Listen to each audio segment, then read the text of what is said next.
জাতীয় অর্থনৈতিক পরিষদের নির্বাহী কমিটি একনেক 24,412 কোটি 94 লাখ টাকা ব্যয়ে মোট 4টি প্রকল্প অনুমোদন দিয়েছে। এর মধ্যে সরকারি অর্থায়ন 7,746 কোটি 66 লাখ টাকা, বৈদেশিক অর্থায়ন 16,012 কোটি 33 লাখ টাকা এবং সংস্থার নিজস্ব অর্থায়ন 653 কোটি 95 লাখ টাকা। সোমবার প্রধান উপদেষ্টা এবং একনেক চেয়ারপারসন ডক্টর মোহাম্মদ ইউনূসের সভাপতিত্বে প্রধান উপদেষ্টার কার্যালয়ে তেজগাঁয়ে অনুষ্ঠিত একনেক সভায় এই অনুমোদন দেওয়া হয়। অনুমোদিত প্রকল্পগুলো হলো সড়ক পরিবহন ও সেতু মন্ত্রণালয়ের সাসেক সড়ক সংযোগ প্রকল্প 2, এলেঙ্গা হাটিকুমরুল রংপুর মহাসড়ক 4 লেন উন্নীতকরণ দ্বিতীয় সংশোধিত প্রকল্প, স্থানীয় সরকার ও পল্লী উন্নয়ন ও সমবায় মন্ত্রণালয়ের resilient urban and territorial development project, রেলপথ মন্ত্রণালয়ের কালুরঘাটে কর্ণফুলী নদীর উপর একটি রেলকাম রোড সেতু নির্মাণ এবং নৌ পরিবহন মন্ত্রণালয়ের মাতারবাড়ি পোর্ট ডেভেলপমেন্ট দ্বিতীয় সংশোধিত প্রকল্প। এছাড়া ব্যয় বৃদ্ধি ছাড়া 7টি প্রকল্পের মেয়াদ বৃদ্ধির প্রস্তাবে অনুমোদন দেওয়া হয়।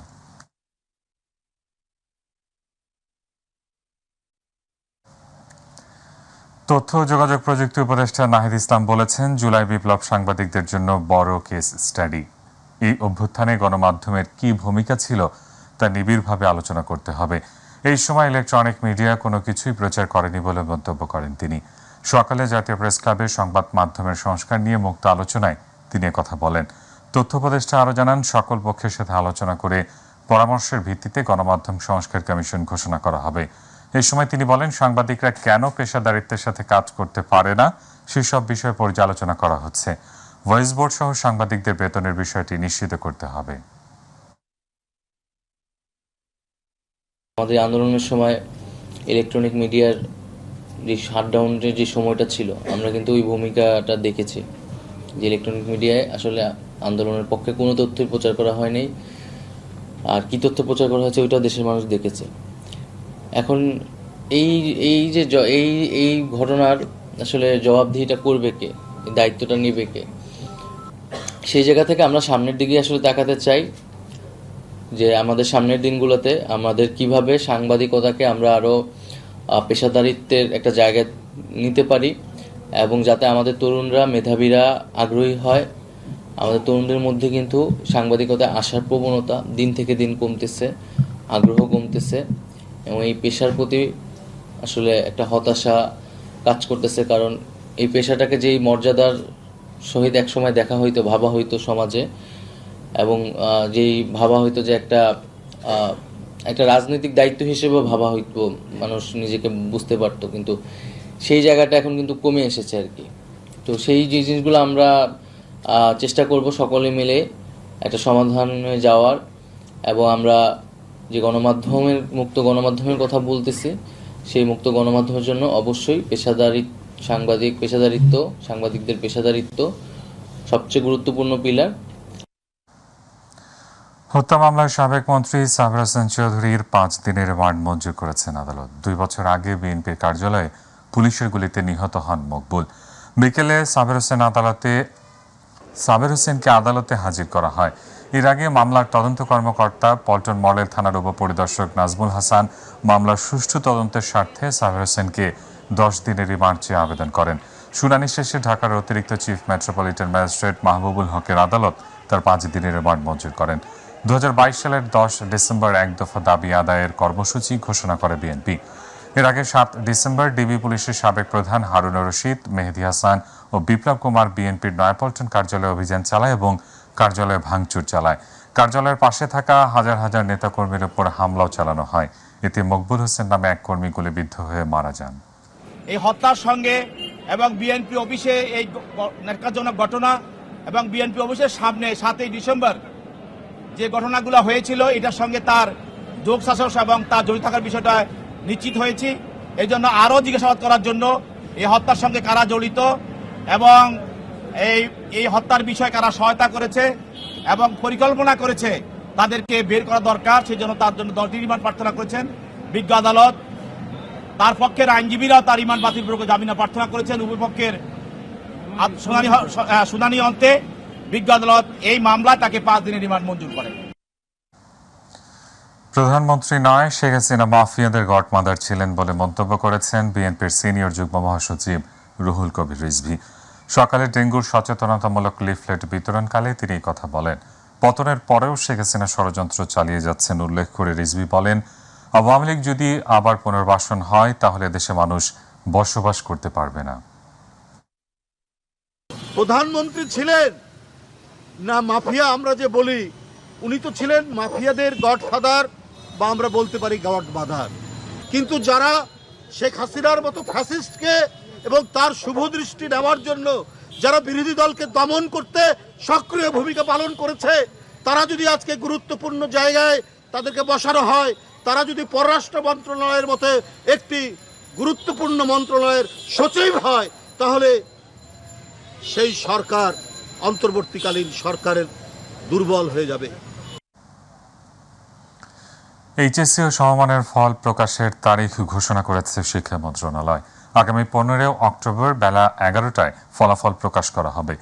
ঢাকা শিক্ষা বোর্ডের চেয়ারম্যান ও শিক্ষা বোর্ডগুলোর চেয়ারম্যানদের সংগঠন আন্তঃশিক্ষা বোর্ড সমন্বয় কমিটির সভাপতি তপন কুমার সরকার সোমবার এই তথ্য জানিয়েছেন। আগেই সিদ্ধান্ত হয়েছে এসএসসি বা সমমানের পরীক্ষার নম্বরের ভিত্তিতে হবে মাঝপথে বাতিল করা এইচএসসি বা সমমানের পরীক্ষার ফলাফল। এই প্রক্রিয়ায় একজন পরীক্ষার্থী এসএসসিতে একটি বিষয়ে যত নম্বর পেয়েছিল, এইচএসসিতে সেই বিষয় থাকলে তাতে এসএসসিতে প্রাপ্ত পুরো নম্বর বিবেচনায় নেওয়া হবে। আর এসএসসি ও এইচএসসি এবং সমমানের পরীক্ষার বিষয়ে ভিন্নতা থাকলে বিষয় ম্যাপিংয়ের নীতিমালা অনুযায়ী নম্বর বিবেচনা করে ফলাফল প্রকাশ করা হবে।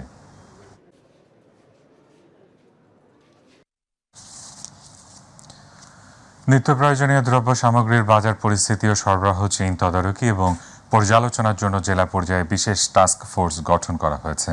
সোমবার বাণিজ্য মন্ত্রণালয়ের সিনিয়র সহকারী সচিব মোহাম্মদ মেহেদী হাসান রাষ্ট্রপতির আদেশক্রমে সংক্রান্ত একটি প্রজ্ঞাপন জারি করেছেন।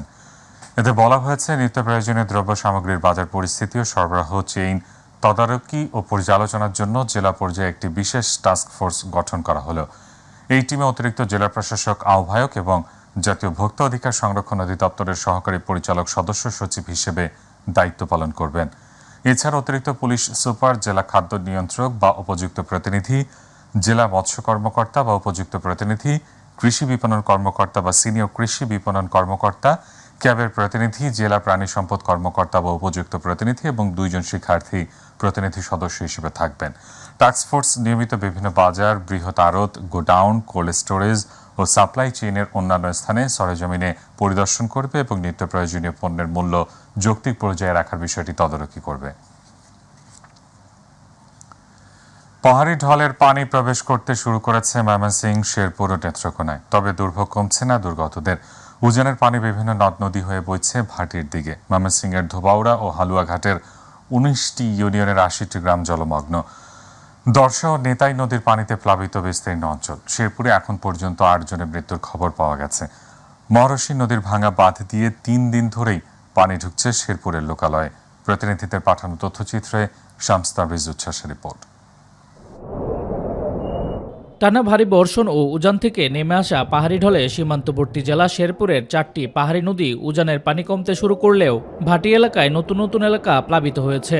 নতুন করে বন্যার পানি ঢুকতে শুরু করেছে শেরপুর সদর ও নকলা উপজেলার 10টি ইউনিয়নে।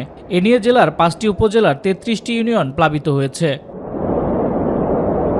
পানিবন্দী অবস্থায় দুর্ভোগে পড়েছে প্রায় 2 লাখ মানুষ।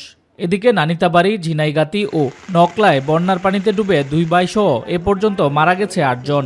এদিকে সেনাবাহিনী, পুলিশ, ফায়ার সার্ভিস ও স্বেচ্ছাসেবী সংগঠনের উদ্যোগে বন্যায় আটকে পড়াদের উদ্ধারে অভিযান চললেও পানির প্রবল স্রোত আর পর্যাপ্ত নৌযানের অভাবে ব্যাহত হচ্ছে উদ্ধার কাজ। কয়েকদিনের টানা বৃষ্টি আর ভারত থেকে নেমে আসা পাহাড়ি ঢলে নেত্রকোনার নির্মাঞ্চল ডুবে গেছে। ভেঙে গেছে জারিয়া পানি উন্নয়ন বোর্ডের বন্যা নিয়ন্ত্রণ বেড়িবাঁধ। এতে কংসপাড়ের ঘরবাড়ি ও সড়ক তলিয়ে গেছে। ডুবে গেছে রেল লাইনও। দুর্গাপুর, পূর্বদলা ও কলমাকান্দা সদরের প্রায় 1.5 লাখ মানুষ পানিবন্দী হয়ে পড়েছে। পূর্বদলা উপজেলার নাটেরকোনা গ্রামে জারিয়া পানি উন্নয়ন বোর্ডের বন্যা নিয়ন্ত্রণ বেড়িবাঁধ ভেঙে বিস্তীর্ণ ফসলি জমি ডুবিয়ে দেয় কংসের পানি। গত 2 দিনে ভারী বৃষ্টি না থাকায় ময়মনসিংহের সীমান্তবর্তী হালুয়াঘাট ও দুবহরায় বন্যা পরিস্থিতি কিছুটা উন্নতি হয়েছে। তবে 2 উপজেলায় এখনও পানিবন্দী প্রায় 1.5 লক্ষাধিক মানুষ। দুবহরা উপজেলার প্লাবিত 7টি ইউনিয়নের মধ্যে এখনও 3টি ইউনিয়নের 10,000 পরিবার পানিবন্দী। ঘরবাড়ি, রাস্তাঘাট, মাছের খামার, ফসলের মাঠ তলিয়ে থাকায় আশ্রয়কেন্দ্রে আশ্রয় নিয়েছে বিভিন্ন পরিবার। ফলে গবাদি পশু, গোখাদ্য এবং নিজেদের খাবারে মহাবিপাকে তারা। বাড়ি পানি উঠে উঠে হাঁস গেলে আমি কই যাই না ভাই, আমি রাস্তার মধ্যে আশ্রয় রয়েছি, খালি গরু লিয়েছে আর সবকিছু বাইসে গেছে গা। এদিকে হালুয়াঘাট উপজেলার প্লাবিত 12টি ইউনিয়নের মধ্যে সদর, কৈচাপুর ও নড়াইল এই 3টি ইউনিয়নের মধ্যে প্রায় 10,000 পরিবার পানিবন্দী। অঞ্চলে কোনো কিছু বাড়িঘর বাসা নাই, সবগুলো পানির তলায় গেছে। 4 দিন ধরে আমরা ঘর পারতেছি না, খাওয়া না লওয়া। প্রশাসনের পক্ষ থেকে বন্যা কবলিত মানুষের জন্য এ পর্যন্ত 2 উপজেলায় 10 টন চাল ও নগদ 1 লাখ টাকা বরাদ্দ দেওয়া হয়েছে। শামস তাবরিজ উচ্ছ্বাস, মাই টিভি নিউজ ডেস্ক। বৈষম্য বিরোধী ছাত্র আন্দোলনে পুলিশের গুলিতে নিহত বীর শহীদ আবু সাইদকে সন্ত্রাসী বলে আখ্যা দেয় এবং ছাত্র জনতার গণঅভ্যুত্থানকে কটূক্তি করায় লালমনিরহাট জেলা প্রশাসনের নির্বাহী ম্যাজিস্ট্রেট তাপসী তাবাসসুম উর্মিকে স্থায়ী বহিষ্কার করে আইনের আওতায় আনার দাবিতে বিক্ষোভ সমাবেশ করেছে বেগম রোকেয়া বিশ্ববিদ্যালয়ের বৈষম্য বিরোধী ছাত্র আন্দোলন এবং শহীদ আবু সাইদের পরিবার। বিকেলে রংপুর বেগম রোকেয়া বিশ্ববিদ্যালয়ের সামনে বৈষম্য বিরোধী ছাত্র আন্দোলনে বেগম রোকেয়া বিশ্ববিদ্যালয়ের শিক্ষার্থীরা ও আবু সাইদের পরিবারের লোকজন বিক্ষোভ সমাবেশে যোগ দেন। লালমনিরহাট জেলা প্রশাসকের কার্যালয়ের নির্বাহী ম্যাজিস্ট্রেট তাপসী তাবাসসুম উর্মিকে ওএসডি করার পর এবার সাময়িক বরখাস্ত করা হয়েছে। একই সঙ্গে তার বিরুদ্ধে বিভাগীয় মামলার উদ্যোগ নেওয়া হয়েছে। রোববার তাপসী তাবাসসুমকে জনপ্রশাসন মন্ত্রণালয়ের বিশেষ ভারপ্রাপ্ত কর্মকর্তা বা ওএসডি করা হয়েছিল। তাপসী তাবাসসুমের একটি ফেসবুক পোস্ট নিয়ে আলোচনা চলছে। ওই পোস্টে অন্তর্বর্তী সরকারের শীর্ষ পর্যায়ের একজনের বক্তব্যকে কটাক্ষ ও সমালোচনা করা হয়। মূলত এ কারণেই তাকে ওএসডি করা হয়েছিল। এছাড়া সরকারি কর্মচারী হয়েও উর্মির ব্যক্তিগত ফেসবুকে রাজনৈতিক উস্কানিমূলক নানান পোস্ট রয়েছে। 2019 সালের 6 অক্টোবর রাতে বুয়েট শেরেবাংলা হল ছাত্রলীগের একদল নেতা কর্মীর নির্মম নির্যাতনে নিহত হন আবরার ফাহাদ। বুয়েটের তড়িৎ ইলেকট্রনিক্স প্রকৌশল বিভাগের 2য় বর্ষের ছাত্র ছিলেন আবরার। আজ আবরার ফাহাদ হত্যার 5 বছর। আবরারের একমাত্র ছোট ভাই আবরার ফায়াজ বুয়েটে যন্ত্রকৌশলে 2য় বর্ষের শিক্ষার্থী। আবরারের মা রোকেয়া খাতুন বলেন, ছেলের হত্যা মামলার রায় হয়েছে, আসামিদের ফাঁসির আদেশ হয়েছে, কেউ কেউ পলাতক রয়েছে। তাদের দ্রুত গ্রেফতার এবং আসামিদের দ্রুত ফাঁসি কার্যকরে জোর দাবি জানান তিনি।